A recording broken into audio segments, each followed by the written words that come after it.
Letters on Yoga, Tome 1, The Supramental Evolution by Sri Aurobindo, Part 3. Materialism can hardly be spiritual in its basis, because its basic method is just the opposite of the spiritual way of doing things. The spiritual works from within outward. The way of materialism is to work from out inwards.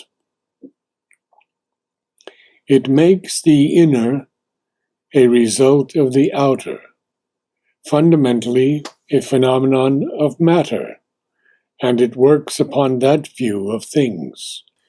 It seeks to perfect humanity by outward means, and one of its main efforts is to construct a perfect social machine which will train and oblige men to be what they ought to be. The loss of the ego in the divine is the spiritual ideal. Here it is replaced by the immolation of the individual to the military and industrial state. Where is there any spirituality in all that? Spirituality can only come by opening of the mind, vital and physical, to the inmost soul, to the higher self, to the divine, and their subordination to the spiritual forces and instrumentation as channels of the inner light, the higher knowledge and power. Other things, mental, aesthetic, vital, are often misnamed spirituality, but they lack the essential character, without which the word loses its true significance. When there is a pressure on the vital world due to the preparing descent from above, that world usually precipitates something of itself into the human. The vital world is very large and far exceeds the human in extent, but usually it dominates by influence, not by descent. Of course, the effort of this part of the vital world is always to maintain humanity under its sway and prevent the higher light. The vital descent cannot prevent the supramental. Still less can the possessed nations do it by their material power, since the supramental descent is primarily a spiritual fact which will bear its necessary outward consequences. What previous vital descents have done is to falsify the light that came down, as in the history of Christianity, where it took possession of the teaching and diluted it and deprived it of any widespread fulfillment.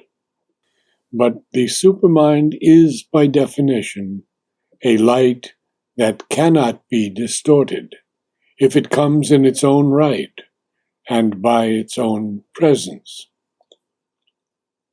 It is only when it holds itself back and allows inferior powers of consciousness to use a diminished and already deflected truth that the knowledge can be seized by the vital forces and made to serve their own purpose.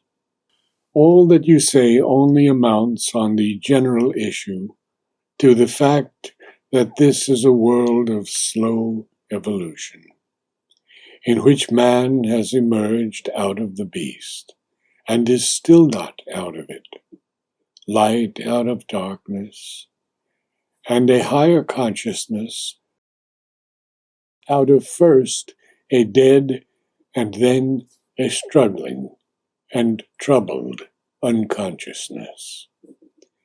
A spiritual consciousness is emerging, and it is through this spiritual consciousness that one can meet the divine. Religions, full of vital and mental, mixed, troubled, and ignorant stuff, can only get glimpses of the divine. Positivist reason, with its questioning based upon things as they are, and refusing to believe in anything that may or will be, cannot get any vision at all. The spiritual is a new consciousness that has to evolve and has been evolving. It is quite natural that at first, and for a long time only, a few should get the full light, while a greater number, but still only a few, compared with the mass of humanity, should get it partially. But what has been gained by the few can, at a stage of the evolution, be completed and more generalized, and that is the attempt which we are making. But if this greater consciousness of light, peace, and joy is to be gained, it cannot be by questioning and skepticism, which can only fall back on what is and say, it is impossible. What has not been in the past cannot be in the future. What is so imperfectly realized as yet cannot be better realized in the future. A faith, a will, or at least a persistent demand and aspiration are needed. A feeling that with this and this alone I can be satisfied. And a push towards it that will not cease till it is done. That is why a spirit of skepticism and denial stands in the way, because they stand against the creation of the conditions under which spiritual experience can unroll itself. The descent of the supermind is a long process, or at least a process with a long preparation. And one can only say that the work is going on, sometimes with a strong pressure for completion, sometimes retarded by the things that rise from below, and have to be dealt with before further progress can be made. The process is a spiritual, evolutionary process, concentrated into a brief period. It could be done otherwise, parentheses, by what men would regard as a miraculous intervention, end parentheses, only if the human mind were more flexible and less attached to its ignorance than it is.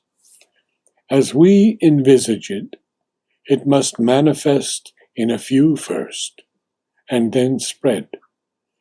But it is not likely to overpower the earth in a moment. It is not advisable to discuss too much what it will do and how it will do it, because these are things that the supermind itself will fix, acting out of the divine truth in it. And the mind must not try to fix for it grooves in which it will run. Naturally, the release from subconscious ignorance and from disease, duration of life at will, and a change in the functionings of the body must be among the ultimate elements of a supramental change.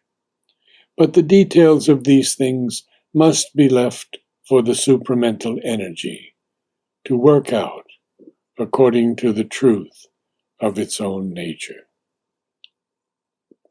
The descent of the supramental is an inevitable necessity in the logic of things, and is therefore sure.